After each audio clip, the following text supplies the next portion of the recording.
మోగ మనసులు పార్ట్ 3 రచన మీనాకుమారి గారు. ఆ రోజు మాన్విత పుట్టినరోజు. అంబిక గారు మరణించిన రోజు. మహేష్ వర్మ గారు చాలా దిగాలుగా ఉన్నారు. శ్రీనాథ్ వర్మ చెల్లెలికని చీర డిజైన్ బ్లౌజ్ తీసుకొని వచ్చాడు. అది ఖాతా షాప్ అవ్వడంతో ఎవరికైనా డ్రెస్ కొనాలని వెళ్తే వారికి తగ్గట్టుగా ఇచ్చేస్తారని భర్త పోయిన అమ్మాయి బుద్ధి ఉండక్కర్లా శుక్రవారం పూట పిచ్చిదానికో వీళ్ళకో ఏమిటో ఈ విపరీత పనులు అంటూ మనసులో తెగ చిరాకు పడుతోంది శాలిని. అర్జెంటుగా ఒక కేసు వచ్చేసరికి మహేష్ వర్మ గారు హడావిడిగా హాస్పిటల్కి వెళ్లారు. శ్రీనాథ్ వర్మ చెల్లెల దగ్గరికి వెళ్లారు. సిస్టర్ మాన్వికి ఈ చీర కట్టండి, ఈరోజు తన పుట్టినరోజు, ఎప్పుడూ జరుపుకునే వాళ్ళం కూడా కాదు, కానీ కొత్త బట్టలు ఇవ్వడం అలవాటు అంటూ ఇచ్చాడు. ఈ రోజే మా అమ్మగారు చనిపోయారు, అందుకే చెల్లయ్య పుట్టినరోజు ఫంక్షన్ ఎప్పుడూ జరుపుకోము అంటూ తల్లిని గుర్తు తెచ్చుకొని కన్నీళ్లు పెట్టుకుని చెల్లెల్ని చూసి మనసు ద్రవించి అక్కడి నుంచి వెళ్ళిపోయాడు శ్రీనాథ్ వర్మ. ఇంతలో శ్రీనాథ్కి ఫోన్ వచ్చింది. అర్జెంటుగా బిజినెస్ పని మీద ఊరు వెళ్ళాలి, ఊరికి బయలుదేరాలి అని శాలినికి చెప్పాడు శ్రీనాథ్. అసలు మీ చెల్లెలు భర్త పోయి వచ్చింది, ఏ కార్యక్రమాలు చేయలేదు, ఆమెకు కొత్త చీర మీరు ఎలా తెచ్చిచ్చారు? నేను సౌభాగ్యంగా ఉండాలని కోరుకుంటాను, మీరు ఇలాంటి పనులు చేస్తే ఎలా అంటూ కోపంగా అడిగింది శాలిని. అవన్నీ నాన్నగారికి చాలా చిరాకు. ఎప్పుడు మాట్లాడకు, ఎన్నాళ్ళయింది ఈ ఇంట్లో కాపరానికి వచ్చి, ఈ ఇంటి పద్ధతులు తెలియవా? అలాంటి ఏ మూఢనమ్మకాలు నాన్నగారు పాటించరు, అలాంటివి ఎవరైనా అనుసరించినా ఆయనకు కోపం. చిన్నప్పటి నుంచి మేము అలాగే పెరిగాము, అలాంటి నమ్మకాలు మాపై రుద్దకు అంటూ కోపంగా అన్నాడు శ్రీనాథ్. భర్త ఊరు వెళ్ళడానికి జత బట్టలు సర్దింది శాలిని. శాలిని జాగ్రత్త, చెల్లెల్ని జాగ్రత్తగా చూసుకోండి అని చెప్పాడు శ్రీనాథ్ వర్మ. రేపు సాయంత్రానికి వచ్చేస్తారుగా, ఇంతలోనే ఇన్ని జాగ్రత్తలా అంటూ నవ్వింది శాలిని. నాన్నగారు అర్జెంట్ కేసుండి వెళ్ళారు, సిస్టర్ చెల్లి జాగ్రత్త అని చెప్పి నందినికి అలాగే కవితకు చెప్పాడు శ్రీనాథ్ వర్మ. వాళ్ళకు చెప్పేసరికి విపరీతమైన కోపం వచ్చింది శాలినికి. అంటే నాపై నమ్మకం లేదా ఈ మనిషికి? నమ్మనప్పుడు మనం కూడా అలాగే ఉంటే పోలా అనుకుంది కోపంగా శాలిని. వెంటనే వంటింట్లోకి వెళ్ళింది. కవిత ఏదో వంట చేస్తుంది. నందిని వచ్చి కాస్త టీ పెట్టివు కవిత అని చెప్పి వెళ్ళింది. కవిత టీ పెడుతుంది. కవిత, మా ఆడపడుచు పుట్టినరోజు, కనీసం మీ వరకైనా స్వీట్స్ పెట్టాలని ఉంది, వెళ్ళి తీసుకురావా పక్క షాప్లో అని చెప్పింది శాలిని. అలాగేనమ్మా, టీ ఇచ్చి వెళ్తాను అన్నది కవిత. సరే అవి తీసుకో, ఈలోపు నేను ఈ కప్పులో వేస్తాను టీ అన్నది శాలిని. అలాగే కవర్ తీసుకురావడానికి లోపలికెళ్ళింది కవిత. శాలిని మత్తు బిళ్ళలు 2 టీలో వేసింది కనబడకుండా. ఆ టీ కప్పులో తిప్పి సిస్టర్కి ఇచ్చి చెప్పి వెళ్ళిపోయింది కవిత. మర్చిపోయాను, ఈ మెడిసిన్ కూడా తీసుకురా, నాకు బాగా తలనొప్పిగా ఉంది అన్నది శాలిని. అది వేరే వైపు కదమ్మా అన్నది కవిత. వంట కొద్దిగా లేట్ అవుతుంది అంతే కదా, త్వరగా వచ్చేయి అంటూ పంపించింది శాలిని. టీ తాగిన నందినికి ఏదో మత్తుగా అనిపించి పడుకుంది. అప్పటికి మాన్వితకు చీర కట్టి రెడీ చేసింది అందంగా. మాన్విత అద్దంలో చూసుకుంటూ చాలా బాగుంది డ్రెస్ అని, మురళికి బాగా నచ్చుతుంది ఈ డ్రెస్ అనుకుంది. ఈలోపు శాలిని లోపలికి వచ్చింది. ఏంటి, ఈరోజు నువ్వు చీర కట్టుకోకూడదు కదా అంటూ చీర చకచకా తీసివేసింది నవ్వుతూనే. మీ డాడీ వస్తానన్నారు, నిన్ను ఇటువైపు రమ్మన్నారు అంటూ రోడ్డు వెనక వైపు ఉన్న ద్వారాన్ని తెరిచి వెళ్ళమంది శాలిని. నేను వెళ్ళను, నాన్నగారు వస్తారు, నాకు భయం అన్నది మాన్విత. లేదు, నాన్నగారు కారు తీసుకొని వస్తానన్నారు కదా, నువ్వు ముందు పద, నేను పిల్లల్ని తీసుకొని వస్తాను నీ వెనకే అన్నది శాలిని నవ్వుతూ. చిన్నగా మాన్వితను డోర్ బయటకు పంపి తలుపులు వేసి తాళం వేసి కామ్గా ఆ తాళం కూడా దాచేసింది మెదలకుండా. ముందే హాస్పిటల్లో సిస్టర్కి ఫోన్ చేసింది శాలిని. ఏదో అర్జెంట్ కేసు వస్తే కరెంట్ ట్రీట్మెంట్ ఇస్తున్నారు, ఇప్పుడు అవదు సార్ పని అని చెప్పింది సిస్టర్. అదే అదునుగా భావించి ఇంత పని చేసింది శాలిని.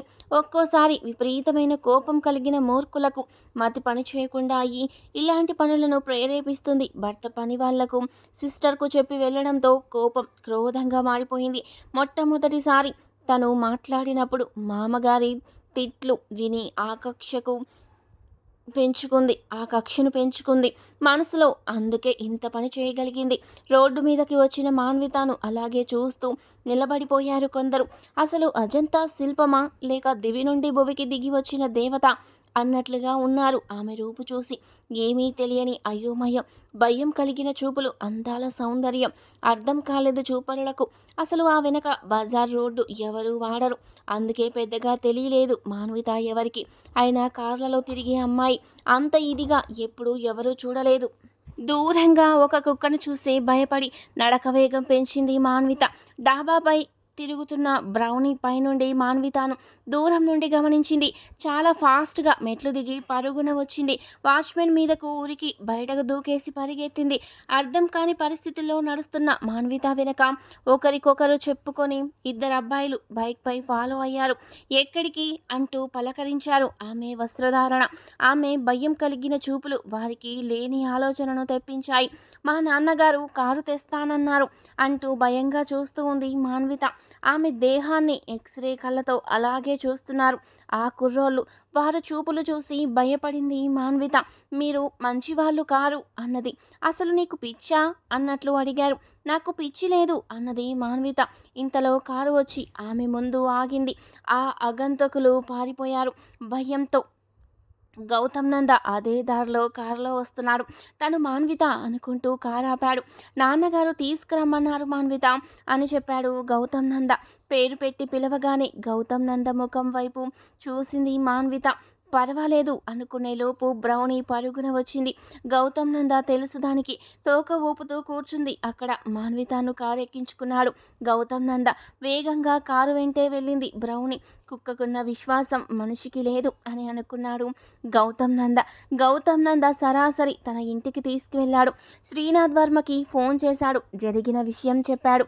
మీ దగ్గరే ఉంచండి, నేను వస్తున్నాను అని చెప్పాడు శ్రీనాథ్ వర్మకు కోపం కట్టలు తెంచుకుంది. నేను అనుకుంటూనే ఉన్నాను ఈ మూర్ఖురాలు ఏదో ఒకటి చేస్తుంది అని. అసలు ఇలా ఎలా చేయగలిగింది? ఎందుకు ఇలా మారిపోయింది? ఒక మనిషి కష్టకాలం ఎదుటి మనిషికి ఇలాంటి దుర్మార్గాలు నేర్పుతుందా? మహేష్ వర్మ గారికి కూడా ఫోన్ చేశాడు గౌతమ్ నంద. చెప్పులు లేకుండా నడవడం వల్ల మాన్వితకు కాళ్ళల్లో రాళ్ళు గుచ్చుకున్నాయి. వాటిని తీద్దామని ప్రయత్నించినా వినలేదు మాన్విత. నొప్పి, భయంగా ఉంది డాడీ, కావాలి అన్నది ఏడుస్తూ మాన్విత. అన్న అన్న కావాలి అన్నది గౌతమ్ నంద వైపు చూస్తూ. సరే అంటూ లోపలికి వెళ్ళి తన నైట్ గౌన్ తొడిగాడు ఆమెకు. నాకొద్దిది అంటూ తీసేస్తూ ఉన్నది మాన్విత. ప్లీజ్ మాన్విత అన్నాడు గౌతమ్ నంద. శ్రీనాథ్ ఊరు వెళ్ళలేదు, దారిలోనే వెళ్లాల్సిన అవసరం లేదు అని తెలిసి వెనక్కి తిరిగి వచ్చేటప్పుడు ఫోన్ చేశాడు గౌతమ్ నంద. కాసేపటికి శ్రీనాథ్ వర్మ వచ్చాడు. అన్నయ్య అంటూ ఏడ్చింది మాన్విత. తనకు వేసిన నైట్ గౌన్ తీసివేస్తుంటే వద్దమ్మా ఉంచుకోవాలని వారించాడు శ్రీనాథ్ వర్మ నవ్వుతూ. అమ్మ, ఎంత కష్టం తప్పింది తల్లి నీకిప్పుడు అని భయపడిపోయాడు. ఆలోచనలతో శ్రీనాథ్ అసలు నాన్నగారికి తెలిస్తే ఏమనుకుంటారు? ఏదైనా వాహనాల మీదకు వెళ్ళి యాక్సిడెంట్ ఏమన్నా అయితే మాన్విత పరిస్థితి? నందిని సిస్టర్ ఫోన్ ఎత్తట్లేదు. ఎన్నిసార్లు చేసినా అసలు మాన్విత బయటకు రావడానికి కారణం తన భార్య అయ్యుంటుంది. అటువంటి క్రోధం కలిగిన మనిషిని ఇంట్లో పెట్టి మాన్వితను క్షేమంగా ఉంచడం కష్టం అని ఆలోచిస్తూ బాధపడుతున్నాడు శ్రీనాథ్. నీకు కూడా కాళ్ళు కాలిపోయాయా? నా కాళ్ళు కాలిపోయాయి అంటూ ఏడ్చింది మాన్విత. పెద్ద మానసిక డాక్టర్ కూతురు, పెద్ద బిజినెస్ మ్యాగ్నెట్ ఆయన అన్నకు చెల్లెలు, ఒక డాక్టర్కు భార్య, చైల్డ్ స్పెషలిస్ట్ అయిన మాన్విత నేడు రోడ్డు మీద కాళ్ళకు చెప్పులు లేక, ఒంటి మీద చీర లేక అలా పరిగెత్తిందా అని ఆలోచిస్తూ కళ్ళ నీళ్లతో బాధపడిపోయాడు శ్రీనాథ్ వర్మ. ఒక్కసారి తన చెల్లెల్ని పాత రోజుల్లో ఊహించుకున్నాడు. వెస్ట్రన్ డ్రెస్లలో చాలా స్టైల్గా, కళ్ళకు అద్దాలు పెట్టి చాలా ఫాస్ట్గా మెట్లు దిగుతూ వచ్చేది. లేకుంటే చీరకట్టులో అన్ని మ్యాచింగ్తో ఒక చక్కటి పర్ఫెక్ట్ లుక్తో ఉండేది మాన్విత. నేడు ఇలా ఇలా అంటూ కళ్ళ నీళ్ళతో తుడుచుకున్నాడు శ్రీనాథ్, మీరు అలా బాధపడతారని నేను చెప్పలేదు. ముందు ట్రీట్మెంట్ చేయాలి. ఆమె సున్నితమైన కాళ్లకు ఎండకు కందిపోయి రాళ్ళు గుచ్చుకొని పోయాయి. కాళ్ళకి కొంచెం మత్తులాగా స్ప్రే చేసి ఆ రాళ్ళు తీసేస్తాను, మీరు ఉండండి ఇక్కడే అన్నాడు గౌతమ్ నంద. శ్రీనాథ్ చెల్లెలితో మాటల్లో పడితే నొప్పి తెలియకుండా చిన్నగా రాళ్లను తీసివేశారు గౌతమ్ నంద. కాళ్లకు ఆయింట్మెంట్ రాశాడు. కాళ్ళు భలే చల్లగా ఉన్నాయి ఇప్పుడు అన్నయ్య అన్నది నవ్వుతూ మాన్విత. గౌతమ్ మంచివాడమ్మా అంటూ రాణి నవ్వు తెచ్చుకొని నవ్వాడు శ్రీనాథ్. నువ్వు బయటకు ఎందుకు వచ్చావురా అని అడిగాడు శ్రీనాథ్. జరిగిన సంగతి అర్థం కానట్టుగా చెప్పింది. కానీ అర్థమైపోయింది శ్రీనాథ్కు. భార్య మీద విపరీతమైన కోపంతో ఉన్నాడు శ్రీనాథ్ వర్మ. అలాంటి మనస్తత్వం ఉన్న మనిషి ఇంట్లో ఉన్నప్పుడు మాన్వితకు సేఫ్టీ లేదు. ఎప్పుడో ఒకసారి ఇలాంటి పరిణామం ఏర్పడినప్పుడు ఆపద తప్పదు మాన్వితకు. పైగా ప్రెగ్నెంట్. మనసు ఎలా ఒప్పింది? అయ్యో, శాలిని మనసు తెలుసుకొని నాకు చెప్పి నాన్నగారిని ఒప్పించి మరీ పెళ్లి జరిగేలా చేసింది నా బంగారు తల్లి. ఈరోజు అటువంటి మానవితను ఏమాత్రం మానవత్వం లేకుండా బయటకు పంపించిన కఠిన పాషాణ హృదయం కలిగినది శాలిని అంటూ పరిపరి విధాల భయపడుతూ ఆలోచనలో పడ్డాడు శ్రీనాథ్ వర్మ. గౌతమ్ నంద మాన్వితతో జ్యూస్ తాగించాడు. ఈలోపు మహేష్ వర్మ గారు ఫోన్ చేశారు. శ్రీనాథ్ వర్మ మాట్లాడాడు. అంతా పర్వాలేదు కదా, కొద్దిగా కష్టమైన కేసు, అందుకే రాలేకపోయానని చెప్పారు మహేష్ వర్మ గారు బాధపడుతూ. శ్రీనాథ్ వర్మ బాధగా ఆలోచిస్తూ కూర్చున్నాడు. చెల్లెల దగ్గర గుమస్తా ఫోన్ చేశాడు. ఏదో ఒకటి చేయండి అంటూ విసుగ్గా పెట్టేశాడు ఫోన్ శ్రీనాథ్. నాన్నగారికి పంచ ప్రాణాలు మాన్విత అంటే, కనీసం మళ్ళీ పెళ్లి చేసుకోమని అందరూ బతిమాలిన నాన్నగారు పెళ్లి చేసుకోకుండా మా ఇద్దరిని ఎంతో చక్కగా జాగ్రత్తగా పెంచుకొని వచ్చారు. ఈరోజు పరిస్థితి ఏం జరిగేది? చెల్లెలు తల నిమురుతూ ఆలోచనలో పడ్డాడు శ్రీనాథ్. అన్న చెయ్యి తగిలాక నిద్రపోయింది మాన్విత. రక్త సంబంధానికి అంత బలం ఉంది, మరి అంతే బాధ్యతలో ఉండాలి తను. ఈరోజు జరిగిన ఆ పరిస్థితి కళ్ళ ముందు ఒక భయంకర దృశ్యాలుగా కదిలి వెళుతున్నాయి శ్రీనాథ్కు.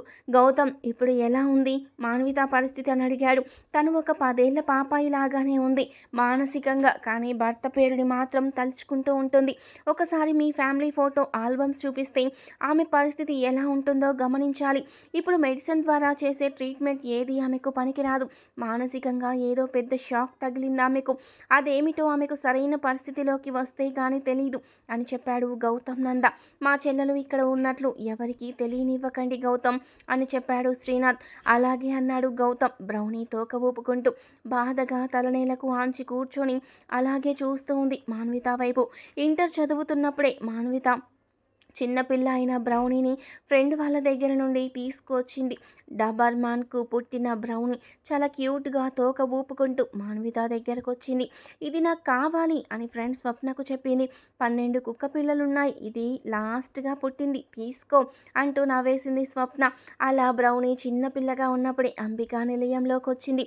దానికి శ్రద్ధగా ట్రైనింగ్ కూడా ఇప్పించేది మాన్విత. తనను ఆ ఇంటికి చేర్చిన వారిని అస్సలు మర్చిపోలేదు కుక్క. అలాగే ఆ ఇంటిపై విశ్వాసాన్ని వదులుకోలేదు. నాకు కొద్దిగా పని ఉంది, నేను ఇంటికి వెళ్ళొస్తాను గౌతమ్ అని చెప్పి బయటికి వెళ్ళాడు శ్రీనాథ్. మహేష్ వర్మ గారికి ఫోన్ చేశాడు శ్రీనాథ్. చెల్లి సంగతి చెప్పి ఫోన్ పెట్టేశాడు. సీరియస్గా బ్రౌనీతో ఇంటికి చేరాడు శ్రీనాథ్ వర్మ. సిస్టర్ నందిని రూమ్లోకి వెళ్ళాడు. భర్త రావడం గమనించిన శాలిని వణికిపోయింది. ఊరు వెళ్ళలేదా ఈయన అనుకుంది భయంగా. మాన్వితను బయటకి పంపిందే గాని మనశ్శాంతి లేకుండా భయంతో తెలిసిన షాప్ అబ్బాయిని బయటకు పంపి ఎవరికీ తెలియకుండా వెతికించింది. ఎందుకు చేశాను ఇంత పని అని భయపడిపోతూ ఆ అబ్బాయికి ఫోన్ చేస్తూ ఉంది. దొరకలేదు మేడం, నేనే కాదు 4గురిని పెట్టి వెతికిస్తున్నాను, ఎక్కడా కనిపించలేదు అని చెబుతున్నాడు ఆ అబ్బాయి. భయపడిపోతూ చెమటతో నిండిపోయింది శాలిని దేహం.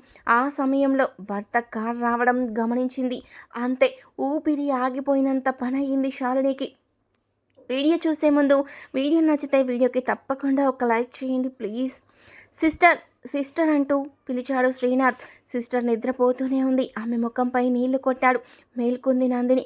తల భారంగా ఉంది సార్, ఏంటో తెలియకుండా మగతొచ్చేసింది. సారీ సార్ అన్నది నందిని. మాన్విత అన్నాడు శ్రీనాథ్. మొత్తం చూసి భయపడిపోయింది నందిని. ఆమె తాగిన టీ కప్ చూశాడు. తెలిసిన హాస్పిటల్కి ఫోన్ చేశాడు. వెంటనే ఈ మిగిలిన టీలో ఏం కలిసిందో ల్యాబ్లో టెస్ట్ చేసి పంపించు రిపోర్ట్ అని చెప్పి పంపించి వేశాడు. కవితను పిలిచాడు సీరియస్గా. మాన్విత ఏది అన్నాడు గట్టిగా. అవన్నీ వింటున్న శాలిని వణికిపోతూ ఉంది. సార్ నేను బయటకు వెళ్ళాను అని జరిగిన సంగతి చెప్పింది కవిత. కవితను విడిగా పిలిచి మాట్లాడాడు శ్రీనాథ్. శాలిని టీ వడగట్టి ఇచ్చిన సంగతి చెప్పింది కవిత. ల్యాబ్లో టెస్ట్ చేసిన అతను ఫోన్ చేశాడు. 10 నిమిషాల్లో దానిలో నిద్ర మాత్రలు కలిశాయని చెప్పాడు. ఓకే అంటూ పెట్టేశాడు ఫోన్ శ్రీనాథ్. మాన్విత ఏది సిస్టర్ అంటూ మాన్విత ఏది కవిత అంటూ అడుగుతున్న శ్రీనాథ్ మాటలకు వారిద్దరూ భయపడిపోయారు. శాలిని ముఖం కూడా చూడలేదు శ్రీనాథ్. నాకు తెలియదండి అన్నది భయంగా శాలిని. నువ్వింట్లో బాధ్యత గల ఇల్లాలివి కదా, నిన్నెందుకు అడుగుతాను నేను అన్నాడు కోపంగా శ్రీనాథ్. ఇంతలో శాలినికి ఫోన్ వచ్చింది. ఫోన్ తను లిఫ్ట్ చేశాడు శ్రీనాథ్. మేడం అన్ని చోట్ల వెతికాం, ఎక్కడా కనిపించలేదు మాన్విత మేడం గారు, సారీ మేడం అంటున్నాడు అవతలి వ్యక్తి. అది కాదండి, నాకు మాన్విత కనిపించకపోయేసరికి నేనే అబ్బాయిని పంపించి వెతకండి అన్నాను అని చెప్పింది భయంగా శాలిని. డాడీ మమ్మీ పంపింది అత్తను బయటకు అని చెప్పాడు సూర్య. విన్నాడు శ్రీనాథ్. శాలినిని బట్టలు సర్దుకో, మీ పుట్టింటికి వెళ్ళిపో మర్యాదగా, ఇంకా కాసేపు నా ముందుండకు అన్నాడు చాలా సీరియస్గా శ్రీనాథ్. ఇందులో నా తప్పేమీ లేదండి అని చెప్పబోయింది శాలిని. గది తలుపు స్పీడ్‌గా వేశాడు శ్రీనాథ్. "నా చెల్లెలను ఏం చేశావు? ఎటు పోయిందో చెప్పు. పోలీస్ కేస్ పెడతాను నీ మీద. మత్తుమందు ఇచ్చి సిస్టర్‌ని పడుకోబెట్టావు. కవితను బయటకు పంపావు. చాలా సమయం వరకు కనీసం ఆడదానివన్న సంగతి కూడా మర్చిపోయావు. నా రక్తం పంచుకు పుట్టిన నా చెల్లి చీర విప్పి బయటకు పంపుతావా నాకు చెప్పి? నువ్వు నన్ను ఇష్టపడుతున్నానని నన్ను ఒప్పించి నిన్ను నాకు అప్పగించి ఈ ఇంటికి మహారాణి చేసింది కదూ! అందుకు మతిలేని కడుపుతో ఉన్న అభాగ్యురాలైన నా చెల్లెల్ని అలాంటి అవతారంలో బయటకు పంపుతావా? ఆడదానివా నువ్వు? నాన్నగారు వచ్చేసరికి ముందు నువ్వు పుట్టింటికి వెళ్ళిపో. మీ వాళ్ళ దృష్టిలో నేను దుర్మార్గుణ్ణి అయితే అవ్వచ్చు. ఏదైనా యాక్సిడెంట్ జరిగి నా చెల్లెలకు ఏమైనా అయితే, ఏదైనా జరగరాని అఘాయిత్యం జరిగితే మా పరిస్థితి ఏమవుతుంది?